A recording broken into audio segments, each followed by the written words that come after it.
Hello everyone and welcome to Organic Matters, the podcast brought to you by the Irish Organic Association. You can probably hear birds are singing, so I'm thankful to say that we are outside. No more Zoom for the foreseeable future anyway. And I'm here on Castle Wood Farm with the farmer Dominic Leonard, and he's farming with his wife Alison Duck as well. But I just have Dominic here at the minute. Dominic, thank you very much for hosting Organic Matters this week. You are welcome, Hannah. I stepped outside and saw beautiful rolling countryside and then sheep, and I have to say I have a personal hatred of sheep, but I'll set it aside. I'll set it aside, and perhaps by the end of it, very useful on organic farming. That's what I was saying. You can convince me, but first of all, the lay of the land. Where are we? Basically, so we're down in the corner of Laois, only about 10 minutes from the Kilkenny border from Durrow. Very pretty part of the world, to be fair. Very typical rolling countryside, and we're very lucky because the farm used to be a small estate. So we've got gorgeous trees and sort of semi-parklandy type affair, which is a pain in the arse for topping, but otherwise it looks very pretty. They weren't thinking about that when they decided to set it over, because the house is very pretty. It's on a height. Yeah, the house is nice because it's on a bit of a height over the River Nore. Yeah. And you can hear the river as well. You can, because apparently they actually built a weir. Now, we're not sure exactly when, back 1800s probably, so that you could hear the river from the house, which is kind of like, okay, as you do. But it is quite nice because you can hear the river from the house. Yeah, no, I've been here, since 2000, so nearly 25 years. God, that's a bit scary. I came down from Dublin to take over from an uncle who wanted to retire, and had kind of slight mental health issues as well, so that was interesting. And basically moved down without too much knowledge of farming. You're pulling a face there, so I'm guessing it was very little knowledge of farming, perhaps, potentially. I did live, to be fair, because we lived on the outside of Dublin and there was farmland around us, so there were kind of cattle and sheep around and that kind of thing. But it's a whole different story to actually doing it yourself. Were you filled with the kind of the enthusiasm of youth, though, when you were taking over? Oh, yeah. Oh, idealism at all its best. And, as I'm going to do organic farming and ecotourism and all this stuff. Yeah, the ecotourism fell down the toilet fairly quickly. Because we're quite lucky. There's kind of an old coach house and stables behind the house, and we're going to convert them into sort of tourism. So exactly how many acres are you farming? We've got about 250, but a good chunk of that is woodland.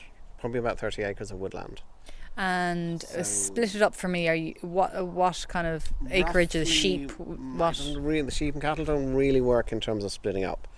It's more that tillage, we do around between 40 and 50 acres of crops a year. So at the moment, I'm doing half, shall we say, for kind of oats for flahavans. So I have a contract for porridge oats with flahavans, which is very handy when it works, which it does most years. And then I grow combi crop now.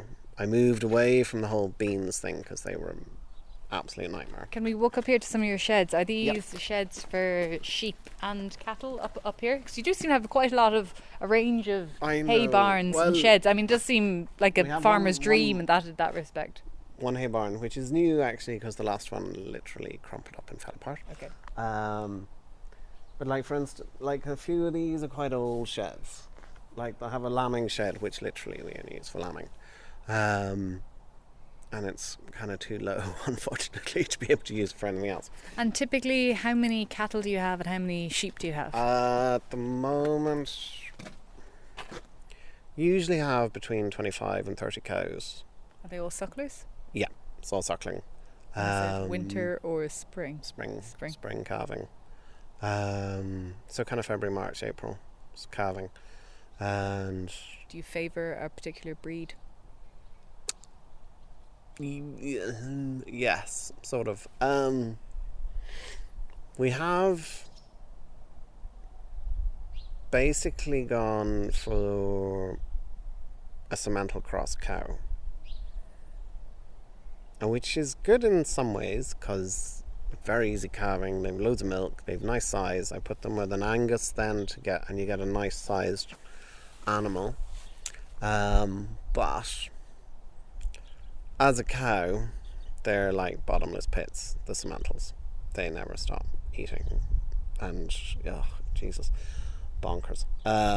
So I'm actually in the process of changing to a stabilizer type cow. So a bit smaller. Probably a couple of 100 kilos smaller than the Simmentals.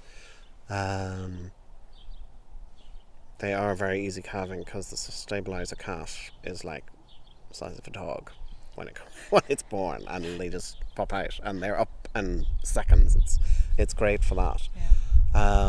Because I was breeding kind of some Simmentals and some kind of Anguses, and the Angus calves are pretty good, but I think actually the stabilizer calves are even hardier. And then in terms of, do you finish or do you sell them as weanlings? Both, okay. More as yearlings, Okay. but pretty much 18 months actually. Just in the local organic mart, or what's I have been selling to a farmer or farmers. That works reasonably well, because actually there was a local guy who bought the last 3 years, has bought most of the ones that I've sold off as kind of yearlings. And then sheep. You're going to convince me that sheep are worth the time and energy. What breed of sheep, first of all? I can't remember why, but I started off basically with Belclares. Actually, before we started converting to organic, which was about in 2001, partly the prolific aspect, and also that they were supposed to be great mothers and reasonably hardy, and they are, I think.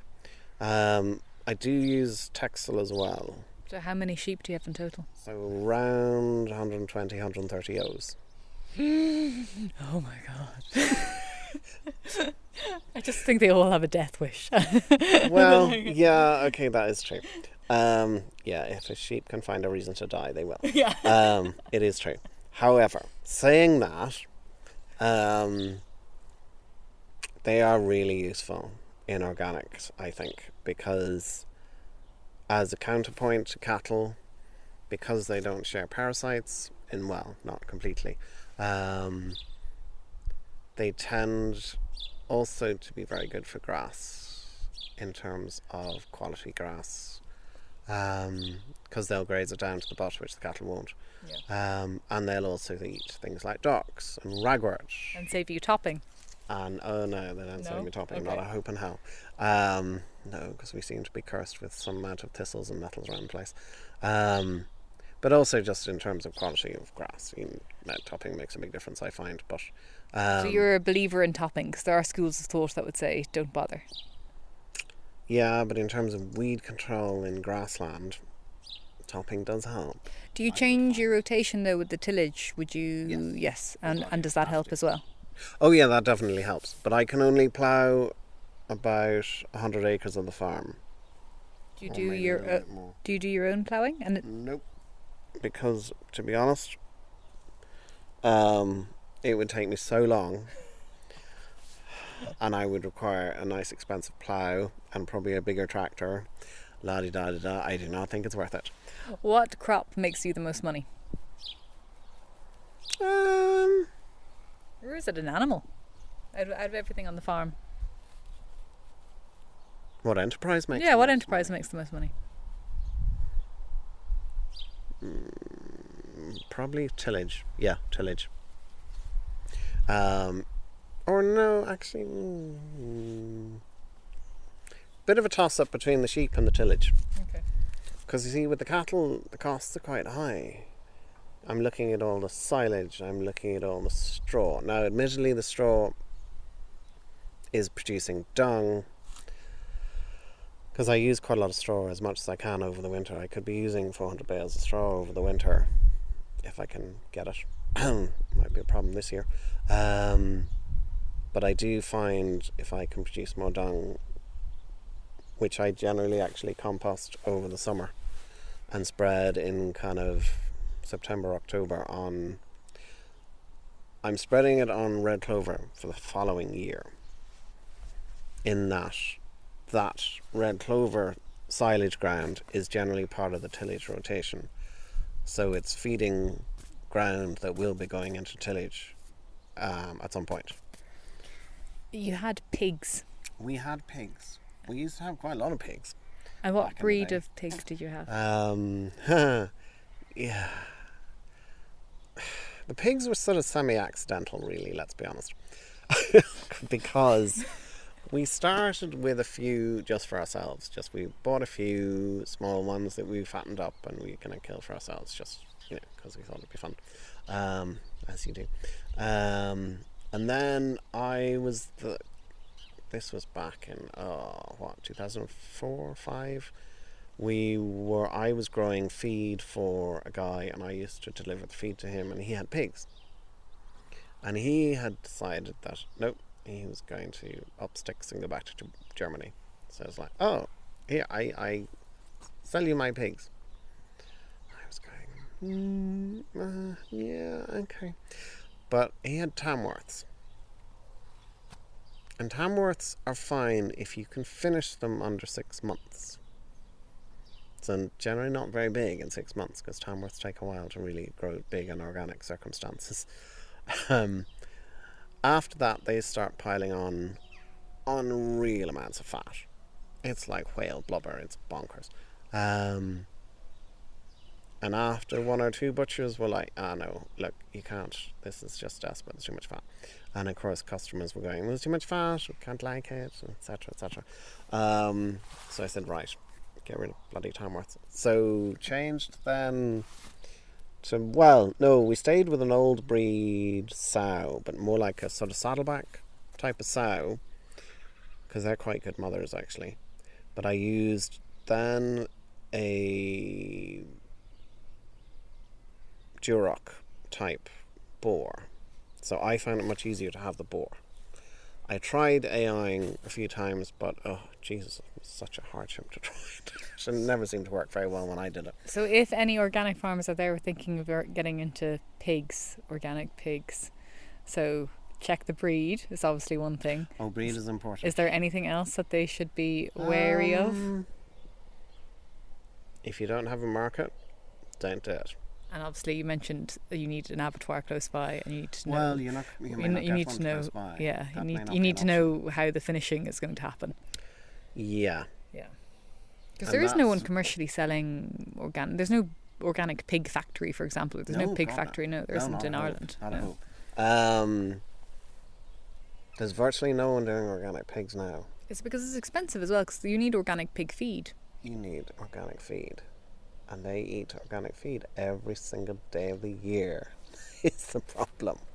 And did you have them eating oats or barley, or what did you feed them? Did you feed them your own stuff? Always feeding them my own stuff. What do they eat? Which was combi crop. Was it at that stage? No, it must have been the beans when I first got them. Tell me the positives though. The sausages must have been delicious. Oh, the meat is amazing. No, the meat is gorgeous. It is so good. There's no comparison in any way, shape or form. Yeah.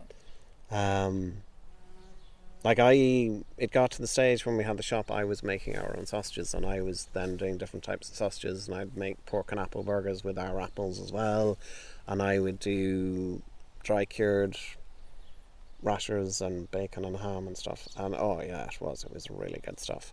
And to be honest, there's hardly anyone doing it now.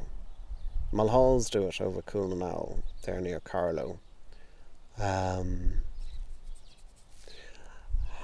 But There's hardly anyone else now doing it. Lured Alison into it. Alison, do you want Now trying to to tick say past anything and not about say being anything. lured down to be part of farm life? Did you come from a farming I background? did. Thankfully, I did. Yes, but on the other side of the world. Yes, slightly different. So dryland, my dad would have been, well, he's retired, but dryland farmer from a family of farmers. So Where? Country New South Wales, actually, in Australia. So we would have had cattle, sheep, crops, and then he also for a while managed things like the sunflower farm that was up the road because we were on the edge of an irrigation area. So that was interesting. A lot of moving of pipes as a teenager for irrigation. Were you prepared though for moving here? Farming is, there's similarities because farming is a 24-hour lifestyle. It's not just a job. Do you know what I mean? So in that way, yes. It's different here. It's more kind of intensive. It's more concentrated, yeah. Yeah. Much And the more. whole lambing inside, we never lambed inside. None of this lambing inside business. And when shearing was done, it took a couple of days. None of this, done in a day business and stuff. So a few differences. Yeah. Yeah, the long winters I sometimes find a bit hard. Painful. Yeah. Especially Yeah. when the summer's wet and crap as Yeah, well. this summer hasn't been making me happy because because it was country New South Wales, so the edge of the riverina and the hay plain. Quite often it'd be 35, 40 degrees in summer. Yeah, no thanks. So yeah, he died. Too hot. Yeah. It's too hot for Dominic. Dominic and my children, sadly my children are the same. They're very Oh, God, the Irish. children are desperate. Oh, they're desperate. They get to 20 something going, it's too hot, and I'm going, really? No, it's not. It's very sad. You have been quite brave though, the pair of you, in what you've done, because you have tried your hand at a good few things, and I'm thinking of the tea rooms and pigs. So you weren't scared to take on a challenge. No, just dive right in and feet first and hope for the best. Well, I think farming has to be flexible. Yeah, It's but a not lot of constant farming is anymore. not. I Yeah. suspect, in a way, people who do organic farming are by nature probably more into trying different things because you have to. When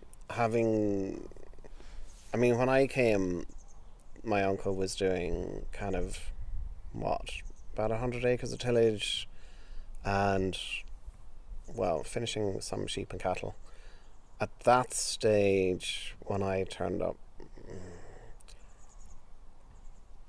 it was slightly verging on hobby farming, shall we say. Because the place wasn't pushed by any stretch. It was only, ticking over and really wasn't doing awfully well, because he hadn't got the interest. He'd completely kind of just wasn't bothered. That still used to cause him incredible amounts of stress. But anyway, I was very lucky because we could grow crops, which, as I rapidly learned in organics, with the cost of feed and things like that, it was pretty essential if you can grow crops at all to grow crops. But that was a real trial and error experience that barley on its own is not really going to work. Okay, right, what else can we do? And then the beans were a bit... grew beans then for protein, which were a nightmare and a half. From sort of 6-7 foot high plants with, over 2 tons to the acre of beans to kind of a foot high and kind of a few hundred kilos of beans to the acre. So it was so dependent on a wet summer. So when did you think of doing the tea rooms then? What year? Oh, that was before That the was a accident. good while ago. It was before the accident because I had got planning before the accident. So it was before you were going to try and build in 2010. Yeah. So we got I planning had before. planning got Yeah, literally just before the accident. before he had his accident. And then of course that So all got that everything went shelved pear-shaped. for a couple of years because I was a bit bleh. What was the accident? Head injury Farming? Farming Cow. accident, yeah. incurred by a lovely cow shoving me into a wall. So we're talking... We're talking coma and months in recovery and la-di-da. It wasn't pretty. Anyway. It was a brain injury. So he's been very lucky. Well, we've been lucky because he made a very good recovery. Oh, I have been so lucky compared to so many people I was with in the hospital. Well, yeah, because it was we like, met all the people in the rehab and in the hospitals. Because I was in the rehab in Dunleary for a while as well, and not for that long. No. It's only about 5 weeks, I think, Because in you the were end. what they call a walking. I was functioning, mostly. Anyway, that of course shelved everything for, foreseeable future. And then actually Leader came along That's true. and said, are you still interested in doing that project, to do a tea room, because we've got funding, basically we've got money we need to give away, would you like to do it? So apply for something. They were pretty helpful. Mark Clancy was pretty good. Yeah. But yeah, there was an awful lot of hoops and loops and messing, and the amount of paperwork involved and jumping through loops was just nuts. So you redid an old building, did you? Not No. exactly. No, we would have liked. We thought about doing it down here, but there were safety concerns with the yard. It was safety and the concerns, but Domstead. also privacy, that it would have been right at the house, which was like... And we had young children. We had small kiddies. Kiddies were quite small at the time. So it was like, no. So a few issues. So. And then the council across in Laois County Council's infinite wisdom wouldn't let us put it beside the main road, where it would be feasible. where people would have actually seen it. So we ended up replacing quite a rotten kind of prefab-y bungalow that my uncle had put up with a purpose-built building. And I mean, the building's nice. Because of the meat processing and things, really, it had to be. So what kind of things were you doing in the tea rooms? Now, you weren't just doing tea and cake, there were other things going on as well. Well, no, I put in, when I said built it, It was a farm shop, really. it was a farm shop, With a tea but room. Yeah. I also put in a meat processing area.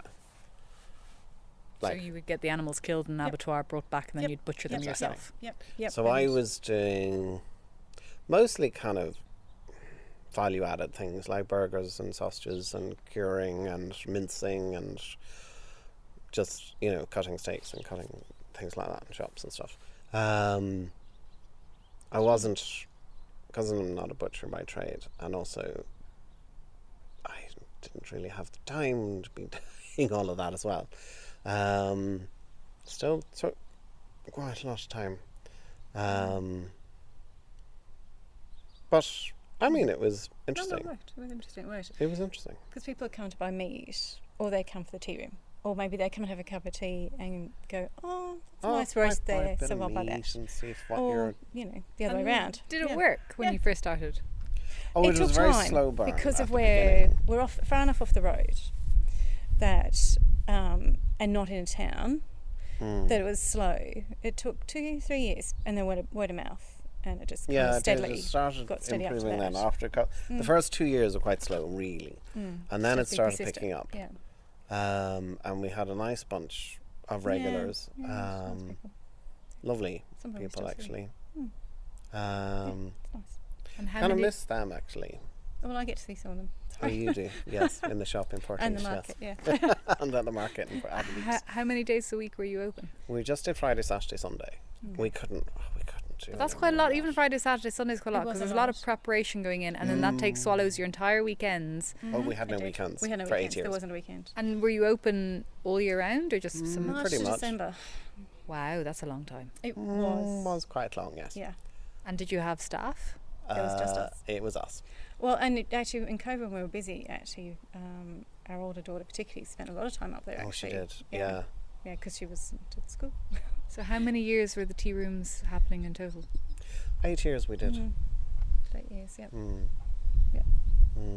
But there must have been a pinch point then when you looked at each other and thought, no more. Last Well, we year, did very 22 was. We did very well.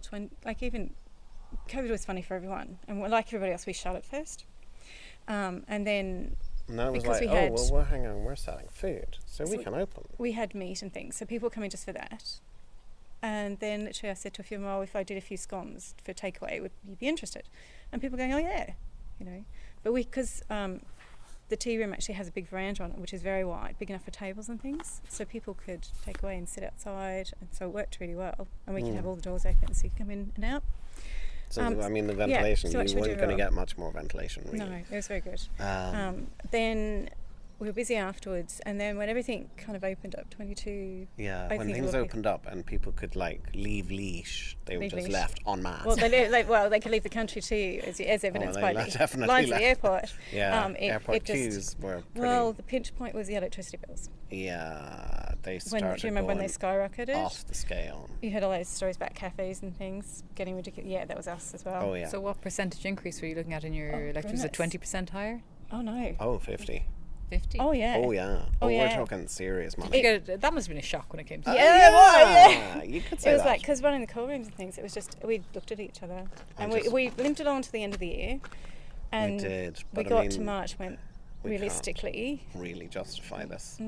But also, it wasn't just that. All the Also, ingredients. general inflation of all the ingredients were going up and up and up. How much can, I mean, I you can go out yourself, you can see how much do you charge for a piece of cake. You start to go, you know, It's like, really? Yeah. This is just wrong. So, Well, in our fair opinion, it was just wrong to be having to charge so much for a little piece of cake. It was like, yeah, this is like not right. So we just kind of, that 'Cause was the last pinch point. Sadly, yeah, it was just like, oh, we just can't be doing this. And besides that, I mean, I was getting torn between things on the farm not really getting done because I was busy doing meat at the shop. And then Ali was working the shop at least 4 days a week and earning things as well. echo money out of it. So at some point you're kind of going, So the money wasn't adding up at the end either. No, especially No, not with bills. really Once not. the electricity kicked in and we were going to start being charged commercial rates as well, that just meant that we'd be lucky to break even. oh, we wouldn't. That would have We'd wrecked us. barely break even then. 'Cause And of it was that. like, It was just too it's much. waste of time. So, Nuts. unfortunately, it was a hard thing to do. Yeah, actually. it was. It was a pity. So I just, my kind of wind down has been a small market in Abbeyleix on Saturday morning, and I see a few of the regulars there. Very small. Saw some cake and jam and things. Mm. Yeah, which is nice. But actually, it is nice having weekends, I must say. Get to see our children a bit more. Yeah, I can see Um, our children a bit more. Do some things. Yeah. Yeah. So there's, swings and roundabouts, life cycles. So we're just It a does. different part of the cycle. Was there more help that you could have been given though? And I'm thinking like there's very specific supports for farmers. Like you can claim VAT back, for example, for draining land if you're a small unregistered Well, or we're registered registered farmers. for VAT anyway. Okay. But I mean, was there anything else specifically that it could have helped with, say, the farm shop, or could be anything? I'm not sure. Because you see, we didn't qualify for things like COVID payments. Because we were too small and things. They said, oh, well, you're not open enough, you're not getting anything. Yeah, so we actually didn't qualify for it. So didn't get we any supports qualified at for all. 0 supports at all Yeah, because they said, oh, well, you're not a real business, so you're not open enough. So I was like, oh, great, thanks. Yeah. So there's a few things where we got sent information for things, but It's like, I actually didn't qualify for in it. the end of the day, it You was read like, through the paperwork and the fine print and go, actually, okay, right. So actually, no, whatever was done by ourselves. So, Yeah. So, yeah, it was, which is the curse of really small businesses. it is. Yeah. It is the problem when you're a very small business. You're kind of up against it at the end of the day, as you probably know. So anyway, Would you have any advice for any farmers listening who are thinking of setting up a farm shop or tea rooms on their It's farm? not that it's not a viable option. it's about scale and where location. Yeah, location is so important. I mean, it's not like England where we went to look at farm shops quite a long time ago now. They've got centres of population. Full stop. We do not have centres of population in this country. Our population is so small. That makes it difficult. We also, because we wanted to do it, we wanted to have control and quality control. Whereas if we'd probably looked at going like a next step up, or actually 2 steps up, and scaling up and doing meals and maybe getting in a chef or whatever, or more staff, then maybe we could have expanded it and changed the hours. But we kind of liked. It was We liked the kind of- personal contact. Does that make sense? We liked And being like there and people talking to used people. to come in and did say, people who used to come in said, oh, it's nice to come here because we get to talk to you guys about the farm, and Yeah. it's nice and peaceful and tranquil out here and quiet. We're going, yeah, it is quiet, yeah. Well, some people, So- it's funny because some people would come and they look for Dominic because they want to talk about Yeah, organic no, farming. quite a few people wanted to come out and they said, oh, we're doing this. What are you doing? How do you do it? Yeah, and that was fine. That was part so of it. it was all part of the whole package in some ways. For us, anyway, it was part of, And it was a nice way of doing it, shall we say. Maybe not viable, but a nice way. I mean, if you're talking pure economics and business, probably wouldn't really tick a huge number of You'd have boxes. to scale up. And you'd have We to would offer have a had to meal. scale up big time. Well, you'd have to offer a meal at least. Oh yeah, proper meals and to stuff. draw more people in. If you were a bit more isolated, depends where you're based. Yeah, a lot depends on where you're based. Would you do it again if your time over? What would you do, or would you do something we'd probably differently? do it differently. Would we? Yeah, not too Wouldn't much you? really. Maybe change the kitchen around a bit. A few practical things, but Yeah, But some of it we would definitely do the same, I'd say. probably. Yeah, it definitely had potential. It got very awkward towards later on to get animals killed, though. Oh, No, that we got had so great much difficulty money. with that We as were well. having serious problems getting pigs killed. Getting pigs killed is a bloody nightmare. At least here, because there's so few places now killing pigs is the problem. Yeah. It's all pressure on small scale. That's what you're saying. Yeah. Small business, small abattoirs. Yeah. There's just Yeah, well, Yeah. it's the just challenge after challenge. Well, the Oh yeah, it is butchers really. have either retired or there's so few doing pigs, or And then actually and then just they're trying busy. to get the pigs in and get them to do them was like, oh no, they'd put you off for weeks and weeks, and you're like, the pig's getting bigger. and then they'd be unhappy because the pigs were so big. But in fact, they would be waiting 6 months for them to take them. So there was a lot of that also came in. This was all happening then too. Yeah, because it wasn't too bad when we started. Because we No, started in no. 2015, in the spring of 2015, and No, actually it wasn't too bad then, but no. it just got progressively more difficult as time went Yeah, on. as people, I was like, oh my some of god. the local butchers retired and things like that, and so it became harder. Yeah, Yeah. it just became more difficult, and then when it was all coupled together, the picture got a lot less rosy and less appealing, to be honest. But no, it was nice when we had. It was nice. Yeah. Well, Ali, you have a massive bowl in Do your you? arms. Sorry, I'm going to pick black currants. Okay, I will leave Because you in it's dry. peace to Sorry. pick some blackcurrants. Yeah, got the plums earlier. Now We it's got black plums currants. earlier. Yeah, black currants.